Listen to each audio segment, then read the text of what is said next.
Hello दोस्तों, क्या आप जानते हैं कि कितना डिग्री सेल्सियस पर हमारा बॉडी का टेम्परेचर पूरी तरह से नॉर्मल रहेगा और कितना डिग्री सेल्सियस टेम्परेचर होने पर हमारी मौत हो सकती है।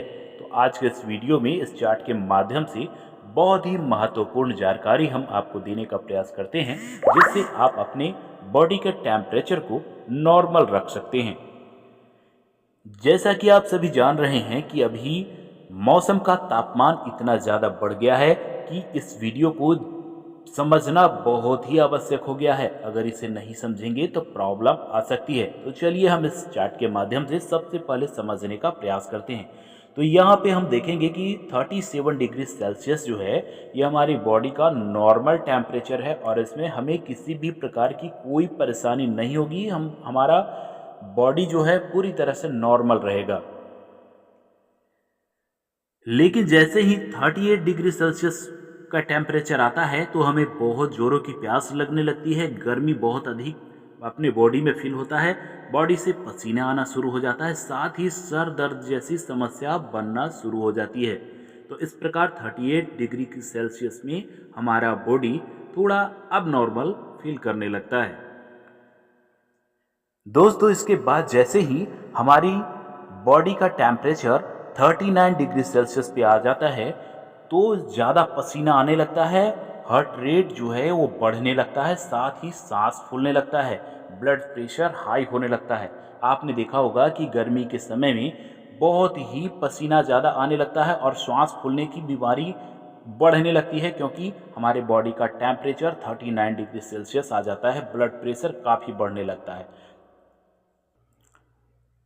इसके बाद हम देखेंगे कि जैसे ही 40 डिग्री सेल्सियस पे हमारे बॉडी का टेम्परेचर आता है, गला सूखने लगता है, चक्कर आने लगता है, शरीर में भारीपन महसूस होने लगता है और सूखा महसूस होने लगता है। ऐसी स्थिति में हमें पानी की आवश्यकता होती है, अन्यथा हमारी मृत्यु भी हो सकती है।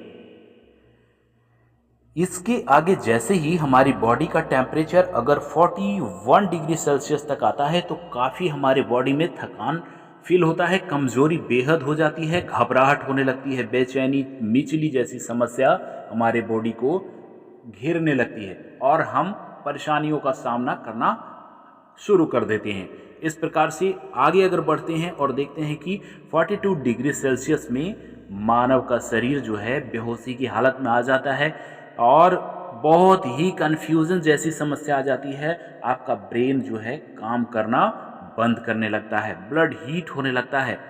ब्लड हीट होने से आपके बॉडी में ऑक्सीजन नहीं मिल पाता, जिसके कारण इस प्रकार की समस्या आ जाती है।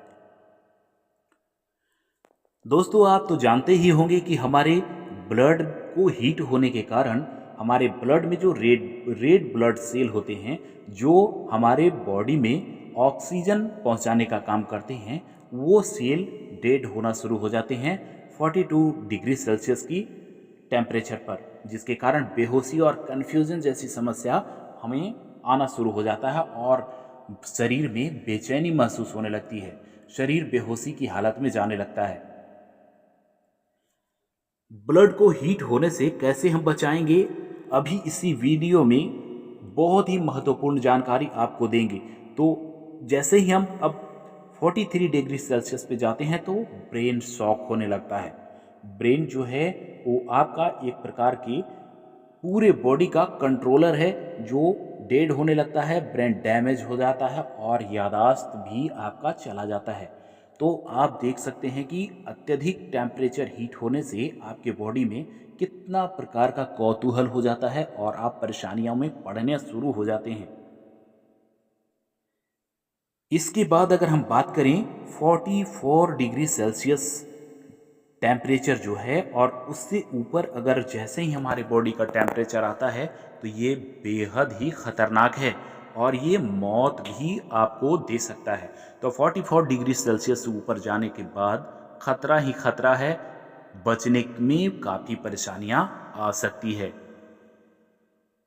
ब्लड हीट होने से बहुत ही प्रॉब्लम आएगा, बॉडी में जो रक्त संचार है, रेड ब्लड सेल की मात्रा बहुत ही कम हो जाएगी, डेड होना शुरू हो जाएंगे और आपको दोस्तों आगे आप ये जान लें कि 43 और 44 डिग्री से ऊपर अगर आपका बॉडी का टेम्परेचर चला जाता है तो ब्रेन डेड किस प्रकार से होने लगता है आपको हम बतलाते हैं।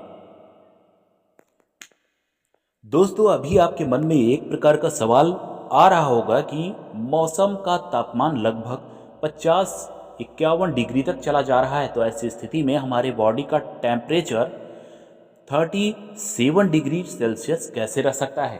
तो यहाँ पर मैं आपको बतला दूं कि ये जो आपका ब्रेन है ये एक प्रकार के आपके बॉडी का पूरा कंट्रोलर है। मौसम में चाहे जो भी तापमान रहे लेकिन ये आपके बॉडी को 37 डिग्री सेल्सियस पर कंट्रोल करके रखने का प्रयास करता है। जिस प्रकार से आपके घर में ये उपकरण अवश्य होगा जो स्टेबलाइजर के नाम से जाना जाता है। तो आपने देखा होगा कि इसका क्या काम है कि अगर आपके घर में आपकी बिजली के करंट में चाहे 300 वोल्ट आए या 400 वोल्ट आए लेकिन ये आपको 220 वोल्ट ही सप्लाई देगा, अर्थात ये कंट्रोल करके रखेगा। या फिर अगर 90 वोल्ट भी आ रहा है तो ऐसी स्थिति में भी ये आपको 220 वोल्ट ही प्रोवाइड कराएगा, अर्थात ये चाहे तो कम आए या अधिक आए लेकिन ये आपको 220 सप्लाई देगा।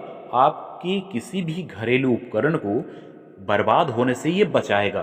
तो ऐसी स्थिति में लेकिन यहाँ पर एक और बात समझने की है कि अगर बहुत ज़्यादा परेशानियां आना शुरू हो जाए तो ऐसी स्थिति में ये ब्लास्ट करता है, इसके उपकरण डैमेज हो जाते हैं,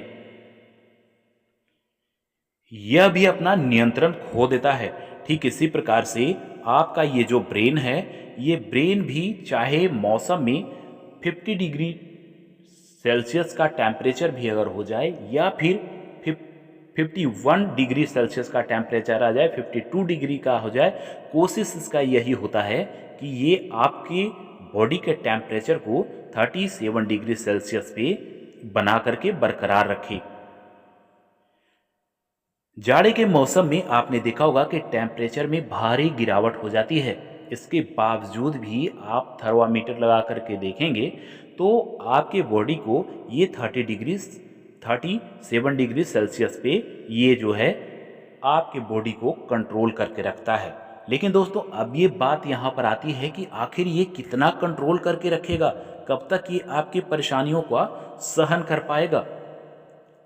50 से पार आपके मौसम का टेम्परेचर हो रहा है तो जैसे अब हमने स्टेबलाइजर की बातें आपको कही कि आउट ऑफ कंट्रोल हो जाता है, उसी प्रकार से अगर मौसम में लगातार निरंतर परेशानियां बढ़ती रहे तो ऐसे में ये भी डेड हो जाता है और आपको प्रॉब्लम आ जाता है। अब हम बात करेंगे कि अपने बॉडी को कंट्रोल में रखने के लिए हम क्या करें। तो मौसम में अधिक तापमान बढ़ने के कारण आपके शरीर की परेशानियों की दूर करने के लिए आप ऐसे फलों का चयन करें, खाएं जिससे आपके बॉडी में पानी भरा रहे। इसके लिए आप तरबूज, ककड़ी जैसे और मौसमी फल फ्रूट का सेवन करें जिससे आपके बॉडी को पर्याप्त मात्रा में पानी मिल सके।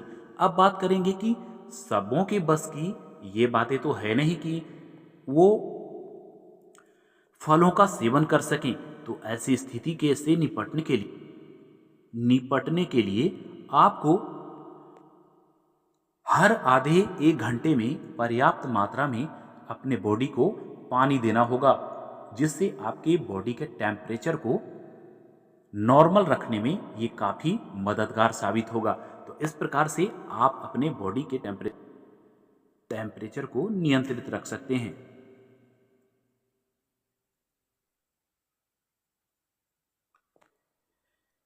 दोस्तों मैं अब यहाँ पे आपको बताना चाहता हूँ कि किस प्रकार से पानी आपके लिए मददगार साबित होगा।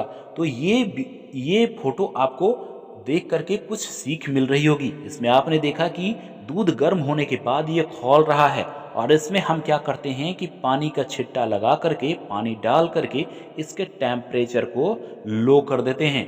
तो ठीक इसी प्रकार से आपकी बॉडी के जो रक्त हैं वो उसके टेम्परेचर जब हाई होने लगता है तो ऐसी स्थिति में जब आप पानी का सेवन करते हैं, पानी को पीते हैं, तो ठीक इसी प्रकार से जैसे ये लो होता है, उसी प्रकार से आपके बॉडी का रक्त जो है उसका टेम्परेचर लो हो जाता है और आप नॉर्मल फील करने लगते हैं।